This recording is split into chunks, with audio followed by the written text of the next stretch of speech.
Sir virtual जुड़े थे Ashwin Pandya sir, जो आज हमें संबोधित करेंगे, आज के दिन के बारे में हमें बताएंगे। सर मैं आपसे रिक्वेस्ट करता हूँ। सबसे पहले तो मैं पीजीपी ग्लास प्राइवेट लिमिटेड को धन्यवाद अदा करना चाहूँगा कि उन्होंने न सिर्फ ये इंटरनेशनल डिसेबिलिटी डे का सेलिब्रेट करने का सोचा, लेकिन काफ़ी मात्रा में हमारे स्पेशल भाई बहनों को नौकरी पे रखा है। ज़्यादातर मैंने देखा है कि गवर्नमेंट सेक्टर में भी, मेरा खुद का अनुभव है कि गवर्नमेंट सेक्टर में भी जब डिसेबल लोग आते हैं और उनको जब नौकरी देते हैं, वहाँ जब वो हाजिर होने जाते हैं तो उनके जो बॉस होते हैं उसका मुंह बिगड़ जाता है कि इससे कैसे काम लेंगे। और प्राइवेट ऐसे डिसेबल लोगों को नौकरी में नहीं रखना है, क्योंकि उनकी एक लिमिटेशंस है और उस लिमिटेशंस में हमें हेडेक होता है और उसके बाद में अगर कुछ कहना पड़े तो कुछ कह नहीं सकते हैं। बातें हम बहुत अच्छी करते हैं कि हमें इक्वल अपॉर्चुनिटी देना है, इन लोगों को हमारे जैसे लेवल पर लाना है, लेकिन बहुत सारी कंपनियां ऐसी हैं कि वो बातें करते हैं लेकिन इम्प्लीमेंटेशन नहीं करते हैं। तब जाके पीजीपी ग्लास प्राइवेट लिमिटेड, जिसके यहाँ 6-7 हज़ार कर्मचारी काम कर रहे हैं, उसमें से काफ़ी मात्रा में, मेरे ख्याल से जहाँ तक मुझे इन्फॉर्मेशन मिली है, 7-8-9% तक के डिसेबल लोग उसमें काम कर रहे हैं। ये बहुत अच्छी बात है और उसके लिए मैं उनके पदाधिकारी और उसके अधिकारीगण का धन्यवाद अदा करता हूँ। दूसरा धन्यवाद अदा करता हूँ उस कंपनी में जो लोग काम कर रहे हैं, वो स्पेशल एम्प्लॉइज, इसलिए उनका धन्यवाद अदा करता हूँ कि उन्होंने वहाँ साबित कर दिया है कि हम किसी से कम नहीं हैं। अगर वो साबित नहीं कर दिया होता, क्योंकि इनकी शुरुआत तो 2-5 एम्प्लॉई से हुई होगी, तो अगर उन्होंने ये साबित नहीं कर दिया होता कि हम किसी से कम नहीं हैं, तो ये करीबन 400 लोगों तक पहुंचे नहीं होते। क्योंकि आफ्टर ऑल कंपनी हो, घर हो, दुकान हो, सबका नजर तो मुनाफे पे रहता है, और अगर लॉस की बात आती है तो लोग सोचते ही है कि इसमें लॉस का काम नहीं करें। लेकिन हमारे स्पेशल एम्प्लॉय जितने पीजीपी ग्लास प्राइवेट लिमिटेड के हैं, उन्होंने ये साबित कर दिया, उसके लिए मैं उसका बहुत बहुत धन्यवाद अदा करता हूँ। मुझे कहा गया है कि आपको आज ये इंटरनेशनल डिसेबिलिटी डे के बारे में कुछ कहना है। मैं सिर्फ इतना कहूँ तो कम नहीं है कि आपके जितने 400 के आसपास के एम्प्लॉइज हैं, जो स्पेशल एम्प्लॉइज हैं, उन्होंने ये साबित कर दिया है कि लीडरशिप क्या है। क्योंकि अगर उन्होंने साबित नहीं किया होता तो आप आज भी इंटरनेशनल डे सेलिब्रेट नहीं करते। अब हमें इसमें से सीखना है, मेरे सामने जितने स्टूडेंट बैठे हैं उनको भी ये सीखना है कि हमें ये कैसे कंटिन्यू करना है कि जहां हम काम पे जाए तो हमें जितना हो सके उतना काम करना है। लेकिन इक्वल अपॉर्चुनिटी में ईश्वर ने हमें लिमिटेशंस दिया है, तो हर स्पेशल एम्प्लॉई नॉर्मल एम्प्लॉई से एक स्टेप तो कम रहेगा ही रहेगा। तो वो एक स्टेप जो कम रहता है वो कैसे पूरा किया जाए। अगर ये एक स्टेप कम रहेगा तो उनका कैलकुलेशन के हिसाब से 400 स्टेप रोज के कम हुए।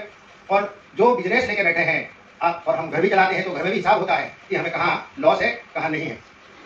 तो दूसरा ये भी है कि हमारा भी ड्यूटी है, हमारा नॉर्मल लोगों का भी ड्यूटी है कि इक्वल अपॉर्चुनिटी अगर प्रोवाइड करनी है तो हमें उसका एक स्टेप जो डाउन काम करते हैं वो हमें संभालना है। ये अगर हो जाए तो मैं नहीं समझता कि कोई भी कंपनी, कोई भी दुकान, कोई भी इंडस्ट्री ये सोचे नहीं कि हमारा अप्रोच भी, हमारा उनके साथ संबंध भी इतना ही जरूरी है, ताकि हमारे पास जो ईश्वर ने एक कमी दी है उस कमी के कारण हम एक स्टेप जो नीचे है उस स्टेप का काम हमारा कलीग कर ले। हिंदुस्तान में आप जानते हैं कि करीब करीब 10% लोग डिसेबल है, उसमें से सीनियर सिटीजन जितने हैं उसको निकाल दिया जाए तो भी 6-7% तो ऐसे लोग हैं जिसको हमें काम देना है। किसी जमाना था तो उस जमाने में डिसेबल लोगों को कोई काम नहीं था, अब नियम भी आ गए हैं, साथ साथ में हमारा अप्रोच भी बदल गया है। लेकिन ये जरूरी भी है कि हमारा अप्रोच भी इतना पॉजिटिव हो कि अगर कोई आदमी बस स्टैंड पे हो, रेलवे स्टेशन पे हो, बाजार में हो और उनको कुछ समझ में नहीं आता है तो उसको हेल्पफुल हम हो। आजकल के जमाने में सिर्फ नियम, कायदा, कानून कोई रिजल्ट नहीं देता है। बना दिए हैं कि अगर ये सभी इंप्लीमेंट हो जाए तो किसी को कुछ कहने जैसा रहे ही नहीं, क्योंकि हमारे पास 4% ऐसे लोग नहीं हैं जो काम कर सकते हैं, पूरे 4% नहीं है। और सरकार ने रिजर्वेशन 4% दिया हुआ है। इसका मतलब ये हुआ कि सिर्फ और सिर्फ सरकारी नौकरी ऐसी है कि जिसमें आप सभी डिसेबल लोगों को नौकरी मिल सकती है। रूल है, नियम है, कायदा है, कानून है, लेकिन इम्प्लीमेंटेशन नहीं है। क्यों इम्प्लीमेंटेशन नहीं है वो एक अलग सवाल है, तो उसके लिए हम उसकी चर्चा नहीं करेंगे, क्योंकि वो इम्प्लीमेंटेशन सरकार के लोगों को करना है। लेकिन समाज को भी इतना ही पॉजिटिव, कंपनियां और इंडस्ट्रीज अगर ऐसी बन जाए तो मैं नहीं समझता हूं कि आप लोगों में से किसी को इक्वल अपॉर्चुनिटी का चांस नहीं मिले। आपको भी जब आप काम पे जाएंगे या काम ढूंढने जाएंगे तो आपको अपनी एबिलिटी प्रूव करनी है। तो मेरे सामने जो स्टूडेंट्स बैठे हैं उनके लिए भी एक सीख है कि जब आप काम करने जैसे बड़े हो जाओगे, अभी 17-18 साल के तो हो ही गए हो, पढ़ लिख के आप बाहर निकलोगे तो कुछ ना कुछ काम करे, इतनी एबिलिटी आप में भी होनी चाहिए। क्योंकि हमारे यहाँ घर काम के लिए बर्तन साफ करने वाली भी आती है, तो भी तो किसी भी कंपनी, किसी भी इंडस्ट्री अगर आपको नौकरी पे रखेगी तो ये भी देखेगी कि आपकी एबिलिटी काम करने की कितनी है। 5%, 10%, 15%, उतना तो वो टॉलरेट करेंगे। लेकिन अगर आपकी एबिलिटी में नॉलेज नहीं है, स्टडी नहीं है, आपका काम करने का वो नहीं है, तरीका नहीं है, इच्छा नहीं है, तो फिर कोई आपको भी काम पे रखेगा नहीं। तो मेरा सिर्फ यही कहना है कि आप लोग भी तैयार होकर ऐसे बनिए कि पीजीपी जैसी दूसरी कंपनियां भी ये सोचे कि हमें इनको नौकरी पे लेना है।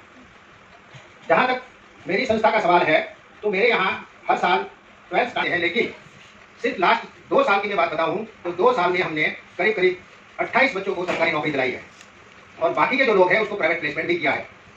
इसी तरह आपके यहाँ भी आपने 400 लोगों को जो प्लेसमेंट किया है वो कोई छोटी बात नहीं है और आज आप सेलिब्रेट कर रहे हैं, ये भी आपके धन्यवाद के पात्र हैं। मैं आपके ये स्पेशल एम्प्लॉइज है उसको यही कहूँगा कि you are thankful to the company. आप आपकी कंपनी के हीरो ही हो, लेकिन आपको भी आपकी कंपनी को ये धन्यवाद देना चाहिए कि ना सिर्फ आपको नौकरी दिया है, आपको ये रिस्पेक्ट भी मिला है 3 दिसंबर को कि आप हमारे लिए सब कुछ। मैं बीजेपी कंपनी को धन्यवाद देता हूँ, इन्होंने स्टूडेंट को ये काम दिया, साथ साथ मुझे भी कुछ बोलने का मौका है, इसके लिए भी मैं शुक्रिया हूँ। हम इसको सेलिब्रेट करते हैं। ये पीजीपी में ये काफी सालों से अभी ये प्रोग्राम शुरू हुई है, अभी इसमें अपनी फाउंडेशन या लीड पकड़ी है। तो मैं सभी को मेरी शुभकामनाएं जाहिर करता हूँ। चाहता हूँ कि आप लोग बढ़े। मैं नहीं समझता कि आप कम ये धारणा है कि आपको कम अंसा डेको में देखा, मैंने पीजीपी में भी देखा, तो मैंने जारो में भी मैंने देखा कि जिस लगन से आप लोग काम करते हो उससे हमको सीखने को बहुत कुछ मिलता है। मैं इस चीज को हमेशा हमको सीखना है और समझना है। All the best and thank you. And Rajiv, I think this is a great opportunity, and also to all the leaders I'm seeing out here, Vipul and I'm seeing others as well. I think it's a great thing. I'm so proud to be part of this. Thank you. Thank you, sir, for very good words. Now request to Vipul, please, sir.